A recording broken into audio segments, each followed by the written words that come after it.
তো দমহীনতায় ভুগছি। উফ। দম যত কম নেওয়া যায় তত ভালো। না, এখন তো দম নিতে হবে অনেক, দম টেনে তারপর আমাদেরকে গল্প বলুন যে কি কি হলো, রেদন রনির সাথে আপনার কেমিস্ট্রি কেমন হচ্ছে, দমে কি কি পাবে দর্শক, যা যা বলা যায় আর কি। না, ইজ এ মানে ফ্যামিলি মেম্বার, খুব আন্তরিক, খুব ভালো, খুব সফট হার্টেড, খুব সফট শান্ত। হার্টেড। হ্যাঁ, খুবই কোমল আর কি মানুষ একজন। এবং আমার সাথে খুব বেশ ভালো ফ্রেন্ডশিপ হয়ে গেছে ইতিমধ্যে, যদিও একসাথে কাজ করা হয় নাই। আসলে দীর্ঘদিন উনিও আসলে অন্য দায়িত্বে ছিলেন। এখন আবার তাকে প্রায় দীর্ঘ অনেক বছর পর আমরা ফিরিয়ে আনার চেষ্টা করলাম এবং সেও উৎসাহ দেখালেন। সো আমার কাছে মনে হয়েছে খুবই স্বাভাবিক, শান্ত, কোমল, আমাদের মতোই একজন মানুষ। সে যে ডিরেক্টর তাই বলে যে অন্য কোনো রকম মানুষ, পার্সোনালিটি সেরকম না, খুবই স্বাভাবিক একজন মানুষ।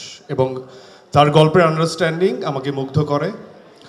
এবং আমি বলতে চাই যে যারাই রাইটিং সিনারিওতে ছিল বা ক্রিয়েটিভ অ্যাঙ্গেলে ছিল, তারা সবাই আসলে খুব দক্ষতার সাথে এত সুন্দর একটা স্ক্রিপ্ট